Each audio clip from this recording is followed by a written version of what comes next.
What if I told you democracy doesn't die in one big moment, but in a thousand quiet decisions? Not with tanks in the street, but with memos, reorg charts, executive orders, and departmental guttings. While we're distracted by headlines and culture wars, the machinery of democracy, public agencies, civil service, checks and balances is being stripped for parts. In this video, we're going to walk through how it's happening, one department at a time, because this is bigger than party lines. It's about whether we get to keep the America that was promised or lose it to something hollowed out from within. Let's start with DOGE, the Department of Government Efficiency. Sounds harmless, right? Streamline operations, cut waste, make government work like a business. But what's really happening behind the buzzwords is a department that's being weaponized. Internal purges, loyalty screenings, data access to federal case files it has no business touching, like the Justice Department's immigration systems.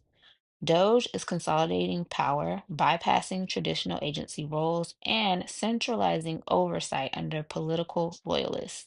This isn't about making government efficient, it's about making it obedient. Now, layer in Project 2025, the blueprint for an administrative state under total executive control. This is no conspiracy theory. It's a publicly available plan to remake the federal government by replacing career civil servants with political appointees, cutting thousands of roles and rolling back entire regulatory frameworks. Independent agencies gutted.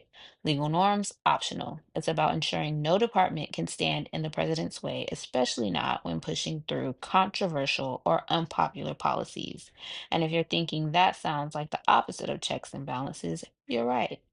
Let's talk about education, the battleground of ideas. We're seeing mass firings at the Department of Education, the elimination of diversity and civil rights offices, and executive orders limiting what can be taught in classrooms and colleges.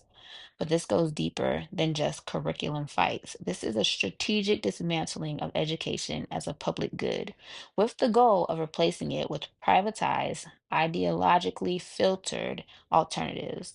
Control what people know, and you can shape what they believe. And when you do that across generations, that's not education, that's indoctrination. So why should the average person care?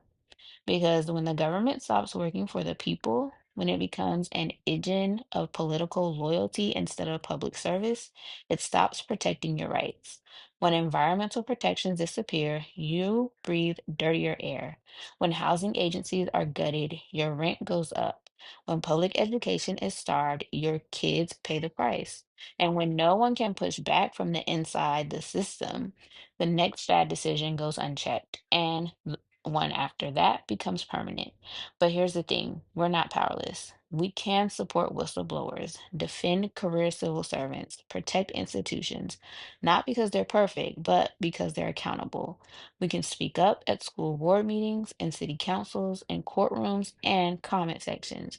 And we can vote like it all matters because it does. This is the moment to choose active democracy or silent decline. The dismantling has already started. The question now is, are we going to let it finish?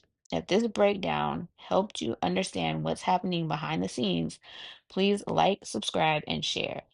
And if you want to go deeper, check out the Substack link below, where we break down these stories with sources, receipts, and history, because understanding the system is the first step to changing it. Stay tuned for part two, where we will discuss where we are headed if things don't change. My link tree is in my bio. Follow me on all socials. Stay informed and stay safe.